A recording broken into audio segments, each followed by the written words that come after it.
PA ఇమామ్‌దార్ case. ఈ 2 కేసెస్‌లో ఏమన్నదంటే, ఏ engineering college వాళ్ళ కాలేజ్ వాళ్ళు ఫిక్స్ చేసుకోవచ్చు. ఏ కాలేజ్ తగ్గట్టు వాళ్ళు ఫీజ్ అంతా ఫిక్స్ చేసుకోవచ్చు. కానీ మరీ టూ మచ్‌గా చేయొద్దు. దానికి ఒక ఎఫ్ఆర్‌సీ అనేది ఉంది. ఒక రెగ్యులేటర్ బోర్డ్ అని ఉంది. సో, ఎవరైనా సరే ఇంతగనం ఫీజులు వసూలు చేస్తున్నప్పుడు మీరెళ్లి హైకోర్ట్‌లో కేస్ వేసుకోవచ్చు. ఒక రిట్ ఎయ్యొచ్చు. Article 14 and article 21.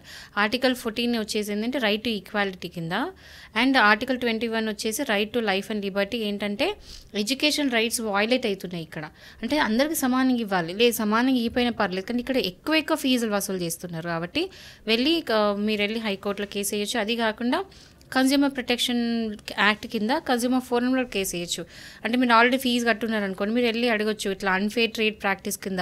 ఏంటంటే ఇంతగానో ఫీజులు వసూలు చేస్తున్నారు, ఇది ఇంత ఉండాలి, నామ్స్ ప్రకారం ఇంత ఉండాలి, కానీ మా దగ్గర ఇంత ఫీజులు తీసుకుంటున్నారు అని చెప్పేసి కన్జ్యూమర్ ప్రొటెక్షన్ యాక్ట్ కింద కూడా మీరు కేసు వేయొచ్చు.